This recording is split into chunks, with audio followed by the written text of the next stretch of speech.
BJP কর্মীদের ওপর হামলা হলে বাড়িতে সিবিআই যাবে।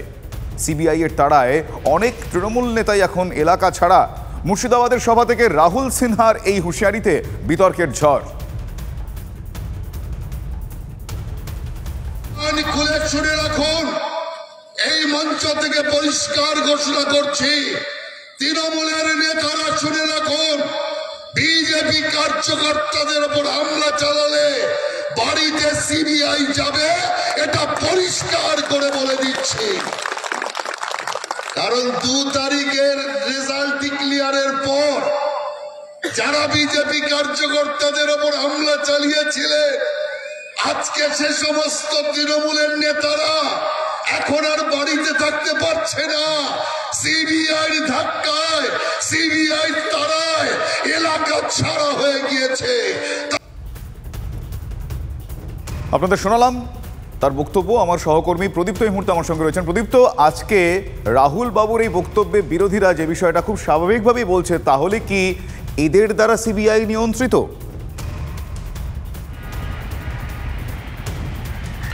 দেখো, শনিবার রাহুল সিনহা যে মন্তব্য করেছেন তা তৃণমূল কংগ্রেসের দীর্ঘদিনের যে অভিযোগ, এ রাজ্যে সিবিআই ইডির তৎপরতা বাড়ার পরে এই নিয়োগ সংক্রান্ত যে বিভিন্ন দুর্নীতি বা রেশন দুর্নীতিতে যে রাজনৈতিক প্রতিহিংসা চরিতার্থ করতে কেন্দ্রীয় এজেন্সিকে শাখা সংগঠনের মতো ব্যবহার করছে, এই অভিযোগ তৃণমূল কংগ্রেস বারংবার করেছে। সেই অভিযোগকে কার্যত মান্যতা দিয়ে ফেললেন বিজেপি নেতা রাহুল সিনহা, এবং তাতে খানিকটা ব্যাকফুটে কিন্তু বিজেপি এই মুহূর্তে গেল, অন্তত এই বিতর্কের পর।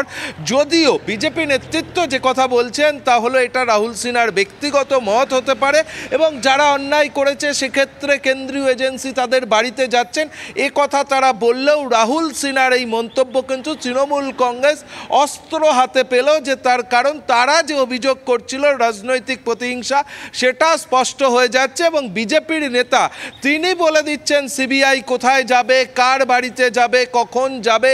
এটা রাহুল সিনহার এই অভিযোগের পর নতুন করে তৃণমূল কংগ্রেস অস্ত্র হাতে পেল। একেবারে এবং এই সময় দাঁড়িয়ে অত্যন্ত গুরুত্বপূর্ণ সময়টা, তার কারণ দোরগোড়ায় করা নাড়ছে লোকসভা নির্বাচন। সেখানে রাহুল সিনহার এই বক্তব্যে দল কতটা বিপাকে, দল কতটা অস্বস্তিতে, তারা কিভাবে সামাল দিচ্ছে, কি বলছেন সুকান্ত মজুমদার আপনাদের শোনাবো।